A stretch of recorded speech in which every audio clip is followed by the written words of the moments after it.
Sustainable Farming, a presentation by John Michael, Hudson Cobes, Aidan Pinnell, and Maddox Bell. Sustainable versus organic farming. Sustainable farming focuses to meet the current food and textile needs without compromising the ability of future generations to meet the same needs. This means that farmers use synthetic fertilizers and pesticides to help induce crop growth. This often leads to higher crop growth output, often leading to more crops in the market. This also supports soil biodiversity because, according to a study done by Harvard, when pesticides are used just directly on the crops, soil biodiversity is preserved as less crops are wasted and then sent back into the crops, producing more harmful soil. Organic farming. Organic farming focuses on the use of natural resources to cultivate crops. This means that synthetic fertilizers and pesticides are not used in the production of crops. This often leads to organic crops being produced, which are often more expensive in markets and are more labor-intensive to grow. How can sustainable farming be implemented more in modern-day farming? Solution 1, increasing subsidies in farming. What are subsidies/incentives? Well, these are reasons or motivations to actually do something. When offered incentives, farmers tend to have a reason to actually want to increase the farming sustainability. Adding incentives into farming produces a positive cause and effect process, which is where farmers are given incentives, which results in a more environmentally friendly practices. According to David J. Pinnell, who is a professor of agriculture and resource economics, private incentives can drive adoption of sustainability farming practices, generating public benefits and considering both economic and environmental risks and rewards. If farmers meet certain expectations relating to how environmentally friendly and economically profitable their farming practices are, then they should be rewarded by the government. This ensures that farming practices become more sustainable because then the farmers have a greater reason to actually do so. Essentially, adding incentives and when they're implemented, this causes an increase in sustainability because then it'll be more evident when farming is sustainable and farmers will care more about being environmentally efficient. And according to Valerie Bernero, who was a part of the consultative group for international agriculture research, evidence shows that incentives that promote economic benefits are more likely to lead to the adoption of better practices.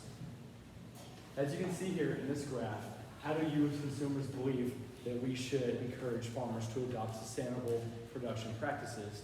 And it says 64% of U.S. consumers believe that the government should actually offer financial aid and financial incentives. According to the Cato Institute, increasing subsidies can harm the environment, distort the economy, and drive all the produce to the main producers. According to WorldBank.org, increasing subsidies will drive the excessive use of fertilizers up and will harm human health and food and water. Solution 2, increasing the use of technology in farming. Using technology can be both more profitable and increase yields. An example of the technology in farming is with drones.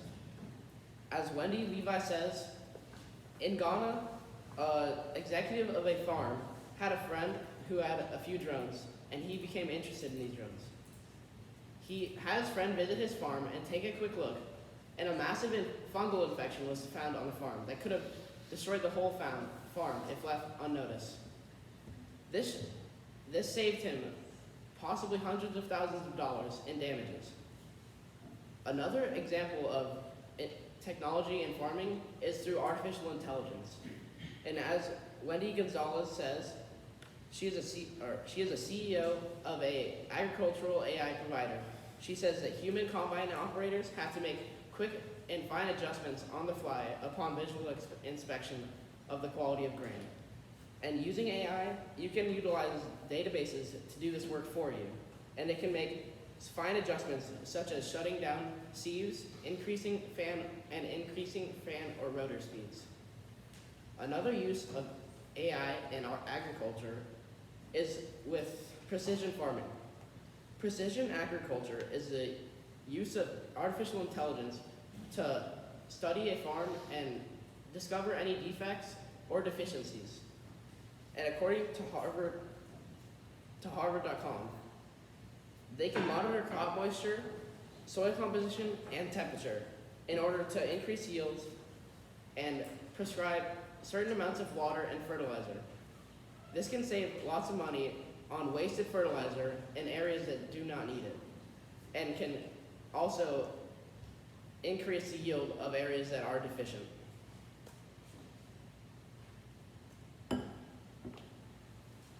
Some limitations of implementing technology in farming are that it would be extremely costly, difficult to implement on a mass scale, and that it would lead to lots of errors in the farming process. Some of the implications of the implementation of technology are that it would be hard to implement, it would be difficult for farmers to use, and it would exclude farmers who don't have access or are not able to get access. This graph shows how the market of farming drones will increase over a period of 10 years. It's a growth of about 653%. Overall, after our research, we found that the best solution would be increasing subsidies. This solution causes the most beneficial results to be produced. As seen in the past, when government subsidies are used in farming, it can be seen that it is much more efficient than implementing new strategies or techniques to farming. Having subsidies does not include any risks either. When using technology, there is the risk of human failure or error, or there is the risk of some technology being ineffective. As of we're using subsidies to help increase farmers' profits, this is not the case because there's no human error that can be made. It is simply just the flow of funds. Increasing subsidies is also much easier to be implemented on a mass scale. Although, according to Joshua Ayalora, the chief executive of Brittle Farms, it can be seen that using technology was effective on a small scale in a pineapple farm in Ghana to catch a fungal infection. On a mass scale, it is simply much too expensive to utilize.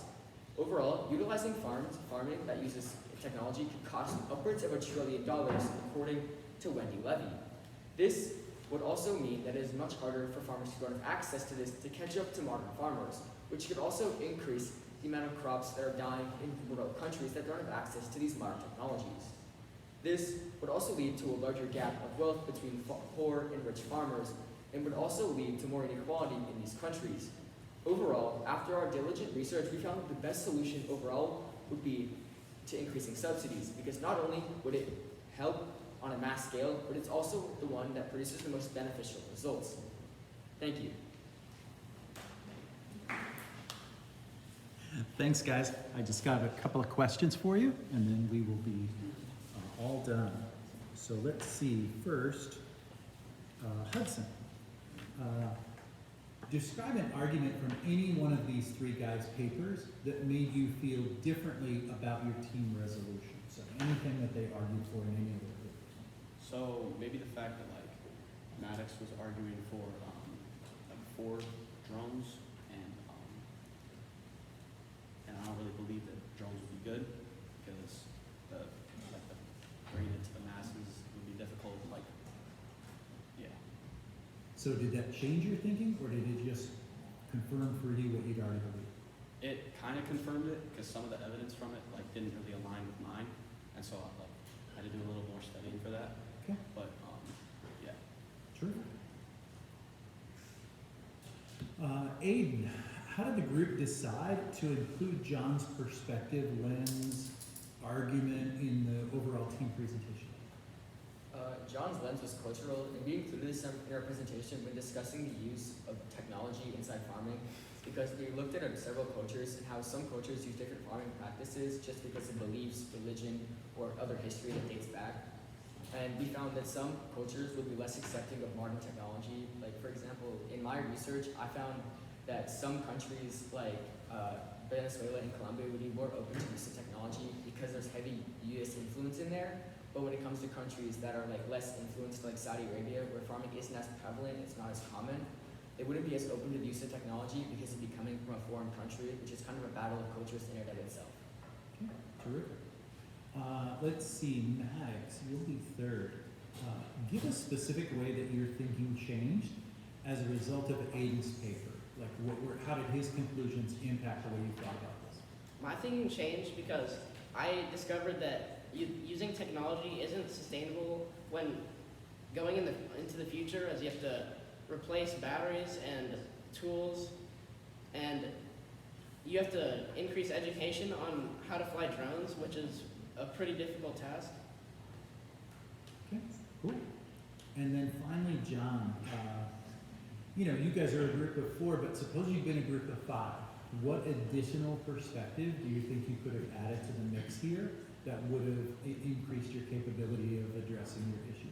As a group, I believe that a historical lens would be beneficial as a whole because it serves as what happened in the past and what worked in the past. And we would use that and base it to figure out what would work now based off of what has already worked. Because society has veered off in a different path for maybe it didn't work as well, or maybe it worked really well, except for this small thing. And so if we had a historical perspective, then it would help us to determine what would work if we just changed like one simple thing. Okay. Thanks, guys. You're done.